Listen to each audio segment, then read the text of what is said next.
the National Hurricane Center has dispatched Air Force planes into this storm constantly. It's going to be the most sampled storm in history. It very well could be. Sandy took that at one point. Then Matthew was pretty darn close to Sandy. I think Matthew was just a little bit shy of Sandy. This one is probably going to take the cake when it comes to the most sampled storm that we've ever had.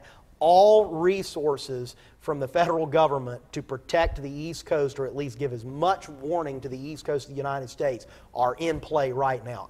There is no response that you've ever seen in history like this right now that's going into this storm, in my opinion, based off of what I'm seeing with what they're doing. Balloon launches across the entire central United States network 4 times a day, that's a lot of money. So that's where we are right now. We're trying to get this forecast down, and I think in 24 hours we're going to nail this track. We're going to know, we're going to have a general idea where it's headed now. Let's show you what's going on.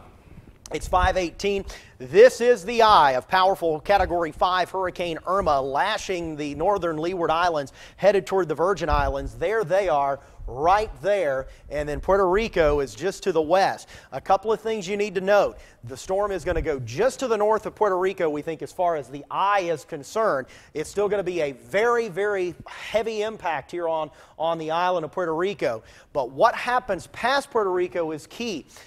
Do the mountains of the big islands here of Hispaniola and Cuba, do they pull the center toward them? It's happened before. Or does it pass just far enough to the north to where it doesn't feel the impacts from those islands? We don't know, and that's going to be key too. We have to see how it interacts with the islands of Hispaniola and Cuba, because the storm's core would be disrupted and that would change the track. So we have to keep an eye on it, okay? A west-northwest motion right now at 16 miles per hour. Max winds are at 185. That's holding steady since yesterday. Pressure has dropped, though, overnight, now down to 914 millibars, which means that it's either still continued to intensify overnight and through the evening, and is now holding steady. Does the pressure drop again with the next Hurricane Hunter mission that's going in there? They're on their way right now. They're in the Bahamas and should be arriving there in the next couple of hours.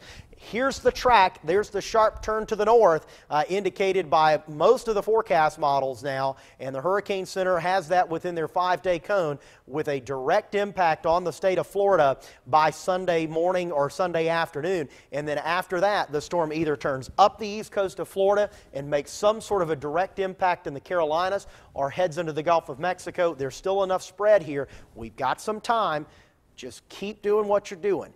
Make your preparations, make sure your list is in place, and then when it's time to put your plan into action, we will let you know, okay?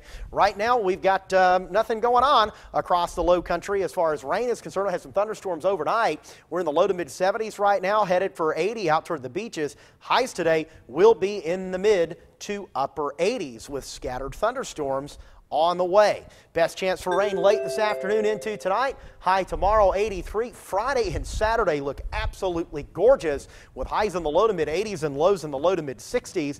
And then Sunday, Monday, and Tuesday, rain chances on the increase as what would be Irma would begin to impact us in some form or fashion. We just don't know what that would be yet.